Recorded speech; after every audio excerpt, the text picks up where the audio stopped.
All right, so we've got a men's U.S. Open this week at Pinehurst #2 in Pinehurst, North Carolina. Has in 3 U.S. Opens, Martin Keimer, of course, shot 9 under and blew the field away by 8. But outside of that, nobody's really taken over on that golf course, and it's always been 1 under or even par winning the event. We could see some carnage this week on some holes, domed greens, a lot of shoulders that fall off, all to the sides. I've already seen, I'm sure you guys have as well, a couple of videos of how ridiculous it was over the weekend. There were some heavy overnight rains in North Carolina to soften things a little today, but as the week goes on, I think it's going to be hot and dry. So we could see some things get crazy, maybe even get out of hand. And the reason I say all that is to set up the last time it got out of hand was in 2018 at Shinnecock. Yep. And everybody that's watching, they may or may not remember when Phil Mickelson raked his putt and probably, in my opinion, been disqualified. But his playing partner that day was Beef Johnson, and you were on the loop for Beef. So please, please take me through that whole scenario at Shinnecock from the inside, because that had to be absolutely fascinating. Yes, that was. So I'll say this: in my 11th year on tour, that is one of my greatest memories I'll ever have, and one of the most surprising and dumbfounding moments I can think of. And wow, what a moment it was! I remember it like it was yesterday. I remember the words that were said. I remember What words were said? You've got, come on. Take it. You cannot just ice over it like that. Give us deets, brother. Well, so, if Phil's watching this, I apologize, but for making you relive this one. But so we hit it into, I believe it was the 13th hole. I know it was the 13th hole. That green was an absolute nightmare of a green. I mean, you could hit the green and still make 8. I mean, it was just a brutal pin. Ooh. It was domed, so you go over the front, over the back, over the side. The bunkers were dead. I mean, there was nothing fun about that green. So it had been a long day. It was Phil's birthday, and Beef and I, as a birthday present, gave him an Arby's towel before we teed off on the putting green.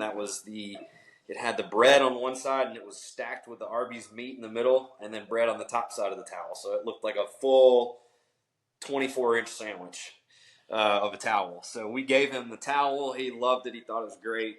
Teed off. Everybody's singing happy birthday to him as we're going down the fairways. The happy part didn't last very long as the carnage began, because that day it was remarkably one of the hardest days in U.S. Open history, in my opinion. There were only 2 guys that shot under par that day, and that was Tony Finau and Daniel Berger, and they were the first group off. That was the first twosome off. They were dead last after making the cut, and the only 2, and they both shot 1 under for that day. I think they moved up 40-something spots. Yeah, I think they both went from first tee time out Saturday morning to one of the last couple on Sunday afternoon. They were inside the top 15, if I remember correctly. Oh, yeah. I mean, it was a huge move. I mean, it was insane. But yeah, so get to the 13th hole. We hit ours onto the middle of the green. Really fortunate for that. I believe I actually missed the green and chipped up to the middle because there was no going at that pin where it was. It was on the far right side of the green, coming from the fairway. And huge false front in front of that pin coming from the fairway. Yep.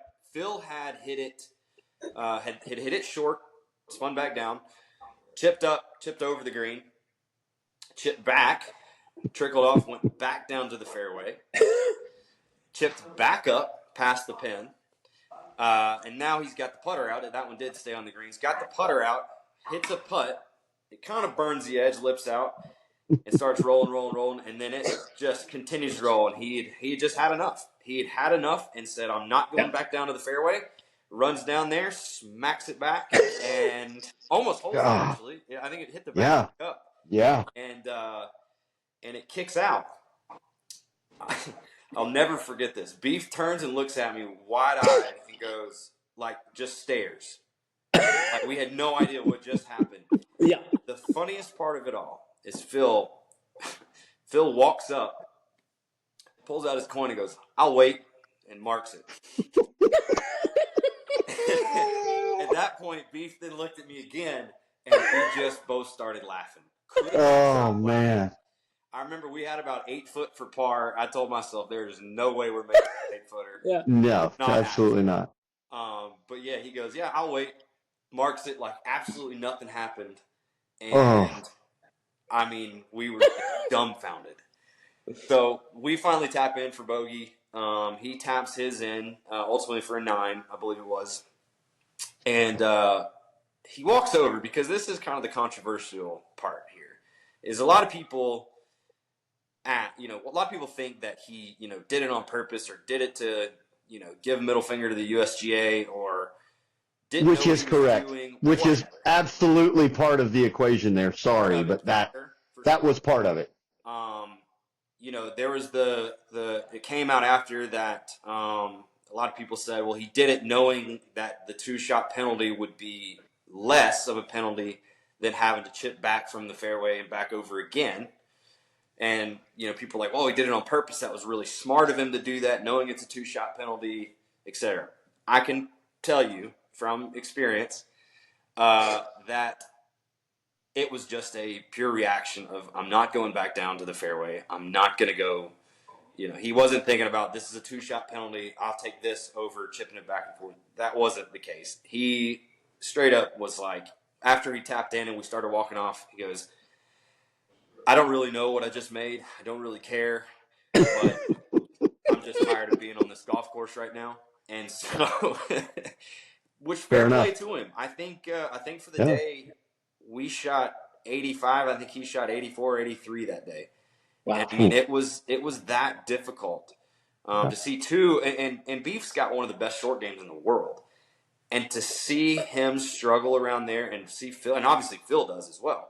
To see those guys shoot that kind of number it just goes to show how hard that golf course played on that Saturday.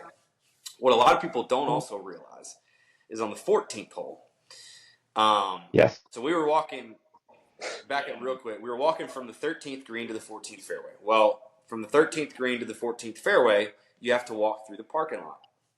There was a little bridge you had to kind of go through the parking lot. And we're all kind of walking and talking at the same time. And the TV cameras, when they obviously just seen what just happened, replayed it, now they go to the live, and we're walking through a parking lot. They go, oh my gosh, is he walking to his car? Like, has he just quit? And Beef's going with him. Not realizing that you have to walk through the parking lot to get to the 14th tee. So that was kind of hilarious. And, fucking great. Big deal. But on the 14th, he hit it on the green, and there was the pin was back right. There was a 2-tiered green, and at the back right of the green, there's a huge hill that goes up into the fescue, but it was shaved for the first maybe 4 or 5 feet. And so Tim, his brother, who was caddying for him, Phil was on the front left, pin was back right. He could have gone at the pin, but he goes, watch this. He said, I bet he hits this off the back of the green and brings it back. Sure enough, Phil aims about 12 feet right of the hole, hits it off the back of the green up the hill, and brings it back down to that. I mean, it was an amazing shot. But again, it was just to say, screw you, I'm tired of being here. This is goofy golf now. Yeah. So anyway, that was one of the days that I'll never forget. I kept the bib from that day.